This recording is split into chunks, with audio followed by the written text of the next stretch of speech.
This video was brought to you by Stormberg, a better route planner, MisterGreen, Kempower and Marcus Bil. Yo, what's up? We are finally back in Norway, and behind me here you see the green Tesla Model S Plaid.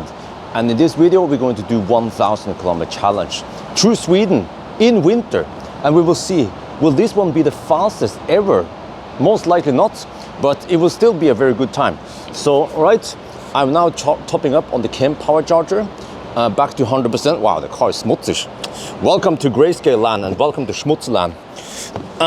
We have ScanMyTesla here. We have 99.7%. We are actually taking 12 kilowatt. Ooh. Wait, the car's been saying 5 minutes remain. Okay. Actually, at this moment, the yoke makes perfect sense because we just have very open here. You know, normally when I shoot video, I have to kind of, you know, the steering wheel will be in the way and I have to move my camera around the steering wheel. But here, it actually makes sense. Yes, I agree. Okay, anyway, the plan is to drive all the way from Oslo to Varberg in a single charge. That is 360 kilometers. And if you look here also, according to ScanMyTesla, I have almost 92 kilowatt hours. So that means that I can average 255 watt hour per kilometer. We will see if that'll be enough then. All right, so live stream is up and running. Yeah, we are still, interesting, you see here, the car claims 27 kilowatt, which is what we get from the charger. But we are actually inputting only 11 kilowatts, so the rest goes into heating up the battery, which is actually an advantage for us, but whatever. Okay, so we'll wait until we finish charging, and then we'll also see when it's time there. Okay, it'll be right before midnight before we start. Yes, all right. Okay, just like the Model 3, you say it says charging complete, but if you look at the charger over there, well, okay, whatever, it's still charging. You can see here, it's still charging. So, yeah, now we are just we're still pumping in something, but here you see that we have 92.8 kilowatt hour. Well, look at I also heard it. The Palladium, which includes the Plaid and the long range, you know, the latest generation. It has higher voltage, but it has 100 kilowatt hour gross capacity. The Raven had 102 kilowatt hour gross capacity, so 2 kilowatt hour less. So I'm expecting to be able to pull maybe 92 kilowatt hour after losses. But anyway, we will wait until midnight and then we start. So I'm not going to wait until the car stops charging. We are already at 101% anyways. Yeah.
We are now in Varberg getting, oh, what the heck?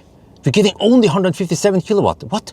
Shit, the car did not preheat the battery before. 99999. Where's the 250 kilowatt hour per hour we're supposed to get? Wait, is there something wrong with this stall? No, I don't think so. Or is it? Wait, it's slowly, it slowly ramps up. Okay, 160 kilowatt now. Uh-oh, this is not good. I was expecting 250 kilowatt. I mean, the other Teslas are going straight up to 250 kilowatt, not this one for some reason. It's slowly ramping up now. Oh yeah, okay, it has just a slight slow ramp up, but now we're cooking. Now we're cooking, oh yeah, almost 250. Wait. We're taking 256 from the charger, but then we only get okay, so the remaining 15 kilowatt is actually going into heat right now, heating up the battery. It's a combination of, I believe it's the motors.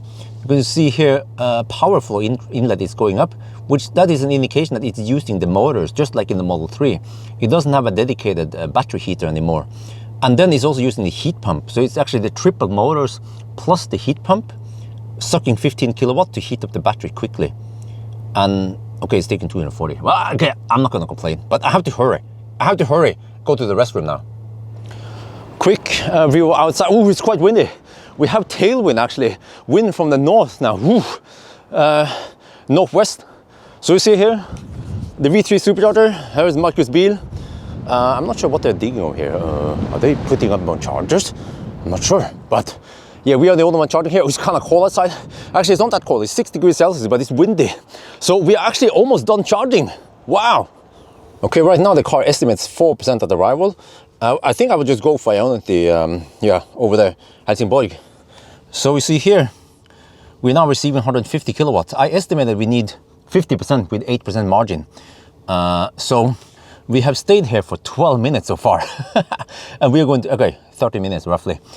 And we're going to leave in just a minute or two. That's it, 15-minute charging stop after 3 hours of driving. And then we have to drive over an hour for the next charging stop. Okay, let's see now. 740 kilowatts, supposedly. Okay, look here. How many kilowatt do we get? 700. Oh shit. Shit. Oh. Okay. Oh. But man, when it comes to auto high beam, they are shit. Like, I've been flashed at so many times today. It's freaking blitzkrieg. Look at that, there's a truck coming. He's gonna flash at me. He's gonna flash. Look at that. It happens all the time. Like, the car turns on the light too late. It flashes on and off because of some road signs. Look how late it turned on. It could be a moose party right in front of us. You couldn't see it. It turns, yeah, it is so bad, man. It's super cringe. The only problem is that if I want to use manual, I'm not used to the button. And then I tend to turn off too late manually. So, yeah, for now, I'm gonna be flashed at again. There, okay. Oh, so I don't know, man, how to deal with this. Yeah, I think for now I will just have to accept being flashed at and then just use auto high beam until I get used to the whole manual on-off. Yeah. Okay, come on, turn it on. There. Whoa, then oncoming car. Wait. There, and then they flash at me. Yeah, whatever. Okay, I got used to it now. We are now on the concrete surface, and normally it would be quite noisy in the car, right? Especially in Teslas in the past. But as you can hear, it's not that noisy really. I have 19-inch Nuken Hakkapeliitta R5 tires, and I measure them to be very quiet, and also it has the acoustic foam inside, so it tends to help for reducing the rumbling. So yeah, okay, I need to change lane. And usually the left lane here is not as rumbling as the right lane. You can kind of hear it. But I will also test active noise cancelling. So right now it's off. Now it will be interesting to see how stuff is recorded, because I might feel a difference. Let's try here. Okay, I'm gonna go back to this lane. All right, and then now I enable it. Huh. There's almost no difference. Let me try to toggle a little bit on and off.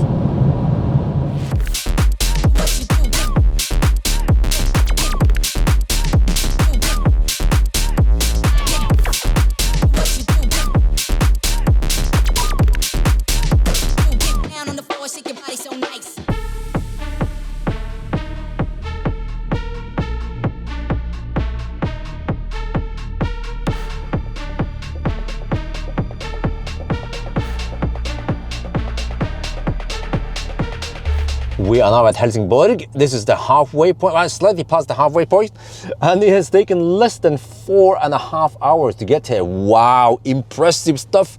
Also, another thing that is impressive is the voltage here. So my concern is that it's an Ioniq, it's not a V3 supercharger, but we are actually taking 192 kilowatt. Well, yeah, you see, this is kind of weird. Okay, the car takes 203 kilowatt from the charger, which is okay, but then 11 kilowatt goes into heating up the battery, but we arrive at 9%. So the car did not preheat and spend all before we got here. So that's weird, because I've seen other Teslas, Model 3 for example, would use some of that energy to heat up the battery. So it seems that the battery is not in optimal temperature right now, or I'm not sure, but whatever. Okay, so this is the drill. We just turn around here, and I guess I will let the car decide. Yeah, I will figure out how much we need on the return now. So, but now we have the headwind on the way back.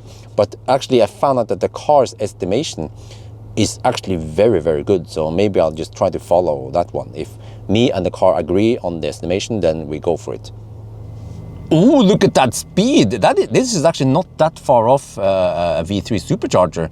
And I wonder if we are charging a little bit slower in the beginning, will we get a flatter charging curve? But okay, 208 kilowatt. I'll take it, because you might be wondering, hey, but why didn't you go to a V3 supercharger? Well, the V3 supercharger is at Halmstad, which is a kind of long detour away from the main road. But here, we are literally driving right past here. So we just take a quick detour, a very quick detour, and then we plug it in and charge. And I think summary is that it's not that bad. Oh, wow, look at that. Yeah, we're still getting 210 kilowatt. Yeah, I'll take it. I'll take it.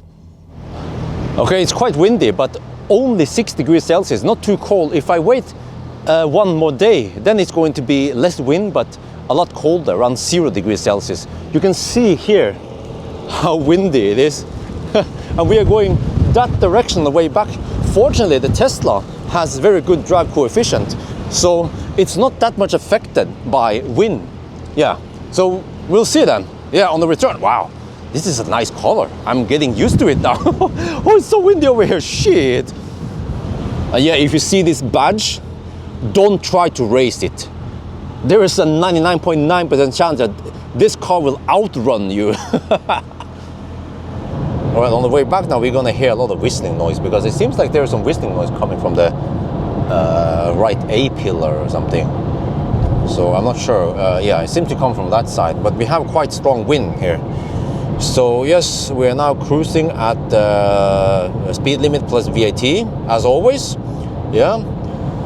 So let me see, what is the concern? This is kind of clumsy. What I don't like about this new user interface is that you don't see any trip meter here, really. You only see this navigation here. It's kind of locked, and then this one is the speed. Behind. Well, I just happen to be behind the passport, because I need to have the passport ready in case there is passport control. So you actually have to go in trips. You know, in the Model 3 and Model Y, you have the cards you can swipe, but here you have to go here to see that we have 301 watt-hour per kilometer. Okay, it's going to lower. Yeah, but whatever. So yes, now it's almost 5 in the morning. So hopefully by the time we arrive in Varberg, it's going to be bright-ish outside.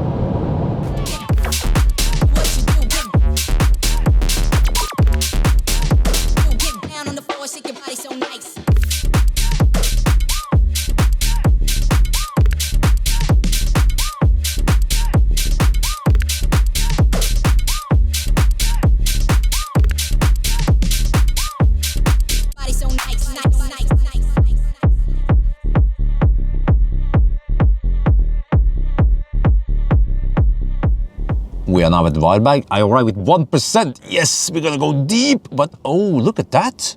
Every time now it ramps up kind of slow. Okay, it's time for some food now. Okay, so after 3 months in Thailand with delicious Thai food, it's time for double sausage penetration. Wait, I have to go soon. What? Wow, we have been charging for 12 minutes. And it was hovering at 247 kilowatt, quite crazy for a while.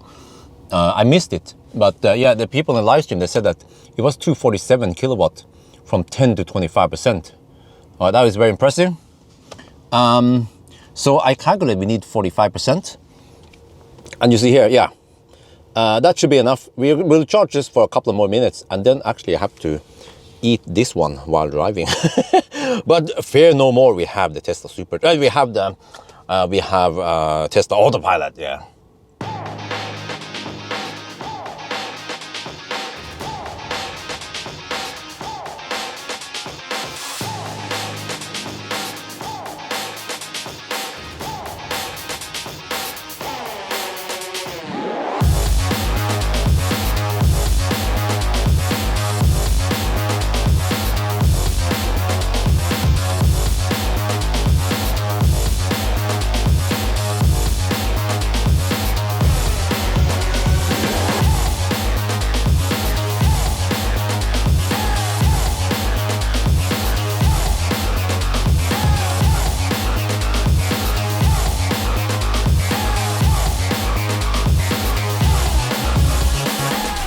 We are now at Hogstorp. This is the last charging stop.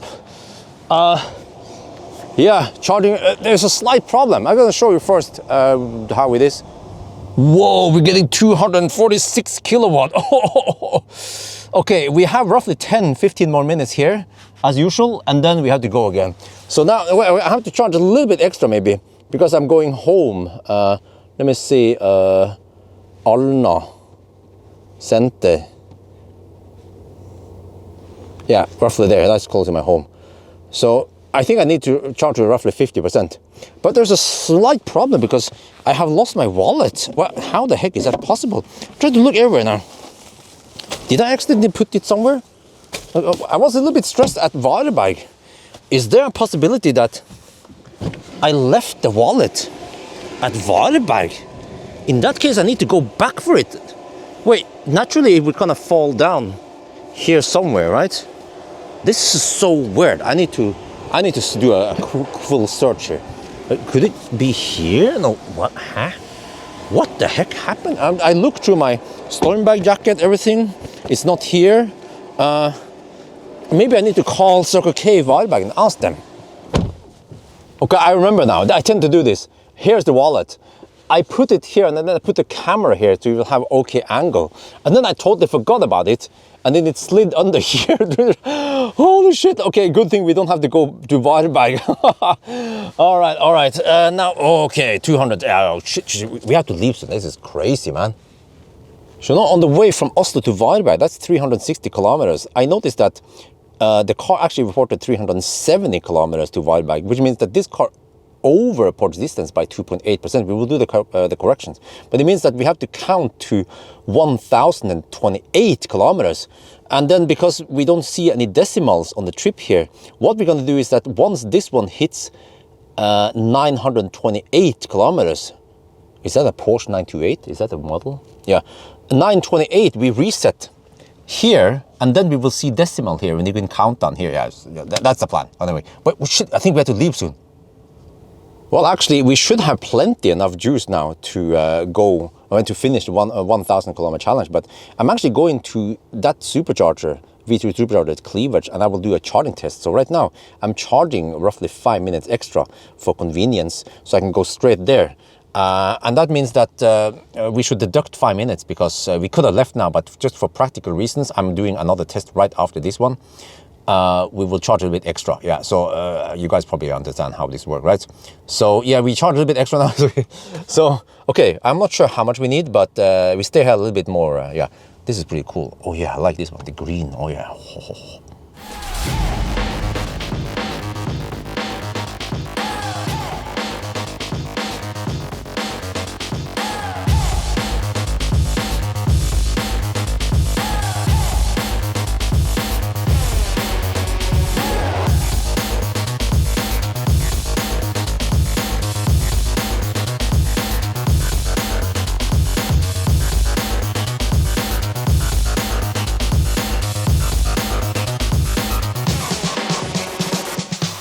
Alright, so we are now at 927 kilometers. We have to reset to at 928, but actually when it pops to 928, it's actually 927.5. So to wait a little bit and then reset. Right there, 928, okay, wait. 500 meters.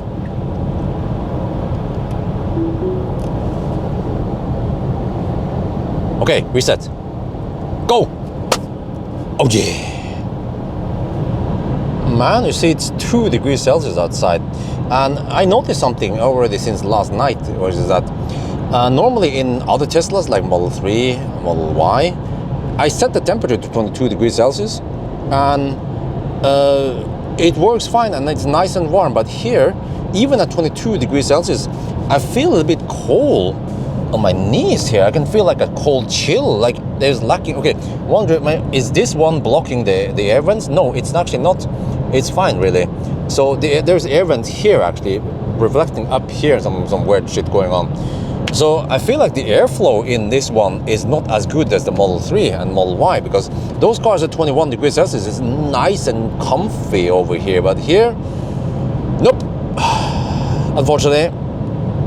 But yeah, when it comes to the yoke wheel, I feel like when we are just cruising like here in 1,000 kilometer challenge, once you're on the motorway, then the yoke makes perfect sense. You just have to get used to this button here, but it makes everything nice and clear. You can see the dashboard and everything, you can see the passport, and the yoke is not really a problem. But once you go off the highway and you have to go in roundabouts or back up the car towards a supercharger, then the yoke and the lack of turn signal stock in a static location makes it kind of clumsy. Right, here's the countdown. We actually have 12 minutes of charging deduction. 9990, 9991, look here. 9992,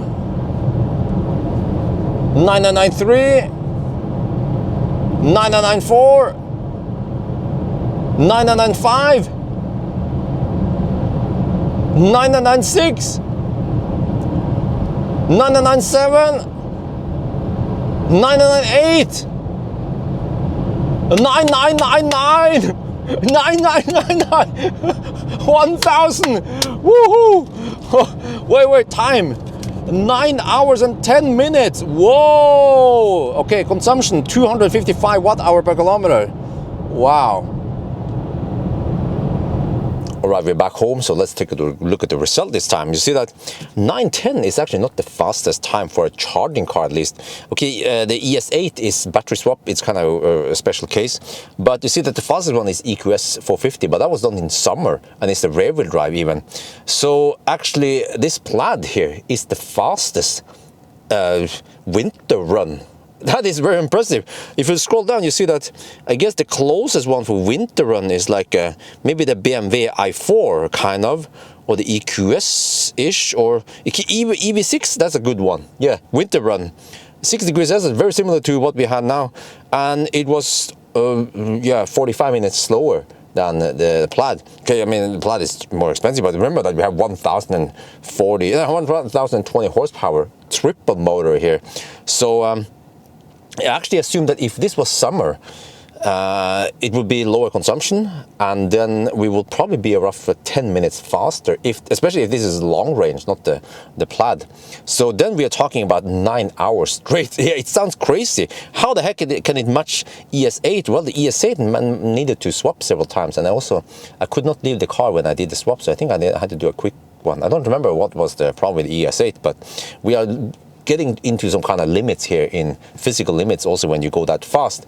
But yeah, and then when it comes to the consumption, okay, some people might think it's a bit high, and I agree it's semi-high, but remember that it was quite windy today, and when you have so strong wind, side wind normally has a negative impact on the consumption, the crosswinds, and also when you have tailwind and then headwind, that is also negative versus if it wasn't that windy. So just bear that in mind. If it was not too windy today, even at 6 degrees Celsius, it would be better consumption. So the driving condition today was actually not the best, but the car managed to do it so well, mainly because it was charging fairly fast, actually very fast, and also because the consumption was not too bad, and the aerodynamics is quite good on this car. So yes, eventually I'm going to do the same test with Model S long range Palladium, and that one should be faster than the Plaid. So I think that's going to be it for now. I hope you guys enjoyed this video. As always, thank you for watching, and talk to you later.